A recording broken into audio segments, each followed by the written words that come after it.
출애굽기 15장 1절에서 12절 말씀입니다. 1절 그때 모세와 이스라엘 백성들은 이 노래를 여호와께 불렀습니다. 내가 여호와께 노래할 것입니다. 이는 주께서 크게 높임을 받으셨기 때문입니다. 말과 말 탄 자들을 모두 바닷속에 던지셨습니다. 홍해를 건넌 이스라엘 백성들의 찬양이 지금 나에게 어떤 의미가 있을까요? 내 앞에는 여전히 바다가 막아서고 있는 환경에서 나는 찬양할 수 있을까요? 찬양은 마치 잠들어 있던 사람이 큰 소리를 내면서 갑자기 깨어나는 것과 같습니다. 내 영이 하나님을 향해 깨어나서 그 실체를 깨닫고 소리치는 것과 같습니다. 그래서 혼란스럽고 어둠이 우리를 짓누르는 것 같아도 찬양할 때 영적 기류가 바뀌는 것이지요. 찬양하지 못할 환경은 없습니다. 왜냐하면 내 상황이 어떻든지 하나님은 동일한 분이시고 찬양받기에 합당하신 분이기 때문입니다. 그래서 찬양할 때 주저앉아 있던 우리 스스로를 깨워 일으키는 효과가 있습니다. 영적 분위기를 바꾸는 것이고 우리를 억압하는 분위기에서 빠져나오게 하는 것입니다. 2절 여호와께서는 내 힘이시며 내 노래이시며 내 구원이 되셨습니다. 주께서는 내 하나님이시니 내가 주를 찬양할 것입니다. 주께서는 내 아버지의 하나님이시니 내가 주를 높일 것입니다. 이 구절은 이후 성경 여러 곳에서 인용된 구절인데요. 원어로 경쾌한 리듬감을 가진 시인데 우리말로 번역하면 그 느낌이 살지 않아서 안타깝습니다. 이 구조를 보면 모두 12단어로 되어 있고 3단어씩이 한마디를 이루는 짧은 4소절로 이루어져 있죠. 히브리 시의 기본 운율이라 할 수 있는 3박자 시입니다. 주위에서 볼 특색은 각 소절에 있어서 가장 강조하려는 단어를 마지막에 배치하고 있는 것입니다. A소절은 여호와로 끝나죠. 직역하면 나의 힘과 노래이신 여호와 이것입니다. B소절은 예슈아 구원으로 끝나죠.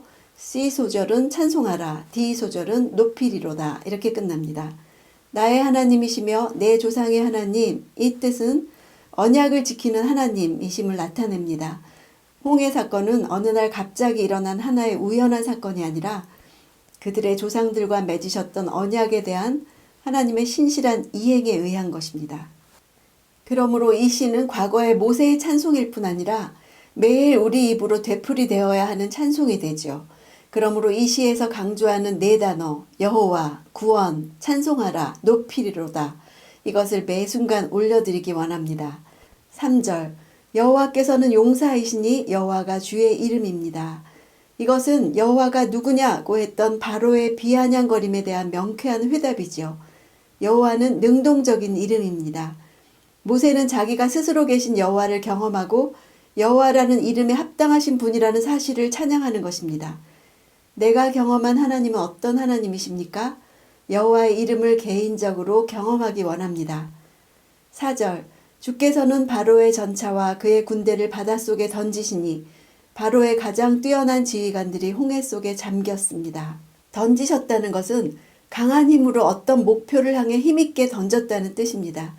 실제로는 바로의 병거와 군대가 바닷속에 가라앉았는데 모세는 그 사실을 시로 노래하면서 여호와께서 직접 바로의 전차와 군대를 바닷속으로 힘있게 던지셨다고 묘사했죠. 찬양은 우리를 위해 행하신 행동을 기억하면서 입으로 고백하는 것입니다. 공허한 미사여구가 아니라 살아계신 하나님의 행동에 대한 체험적인 고백이죠. 혼돈을 물리치신 여호와의 승리에 대한 고백은 그들이 이집트에서 받았던 상처를 다 씻어냅니다. 5절 깊은 물이 그들을 덮으니 그들이 돌처럼 깊은 곳에 가라앉아 버렸습니다. 깊은 물은 어떤 학자들이 이야기하듯이 홍해가 사람들이 충분히 걸어서 건너 다닐 수 있는 물이 얕은 갈대가 무성한 습지가 아니라 깊은 바다였음을 보여줍니다. 이 단어는 요나서에서 요나가 다시스로 가다가 빠진 지중해 바다를 가리킬 때도 나왔습니다. 그것으로 봐서 지중해와 같은 큰 바다를 가리키는 말이라는 것을 알 수 있죠. 앞에 있는 깊은 물 할 때 깊은은 엄청난 물의 양을 강조하는 단어고 뒤에 깊은 곳 할 때 깊은은 바다의 시면, 즉 깊이의 측면을 강조하는 단어입니다.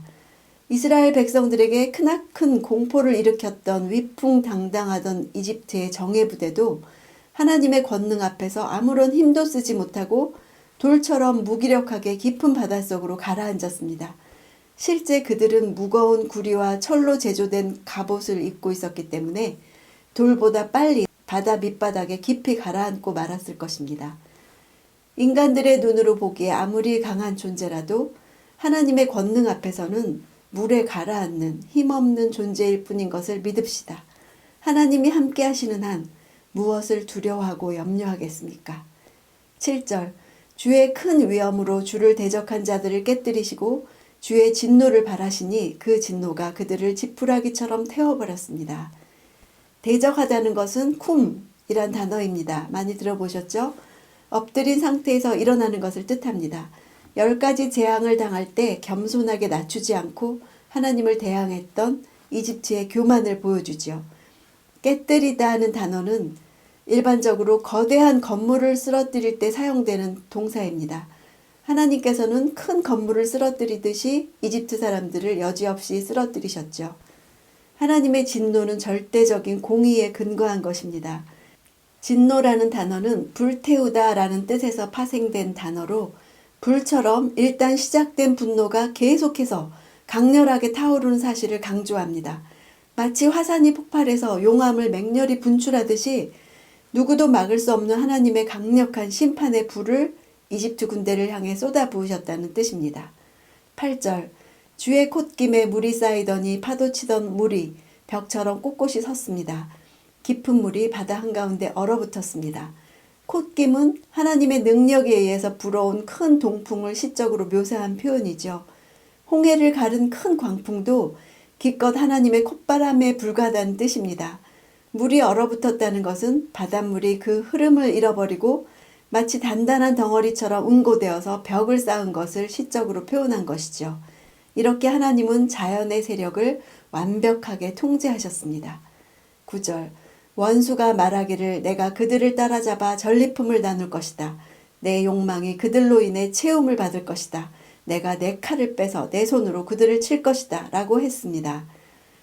이 문장은 히브리 시에 있는 일반적인 형식을 다 무시하고 접속사도 생략하고 숨이 차도록 단어들을 계속 나열한 것입니다. 그 효과는 바로의 추격대가 이스라엘 백성들을 뒤쫓는 급한 상황을 생생하게 묘사하는 것이죠.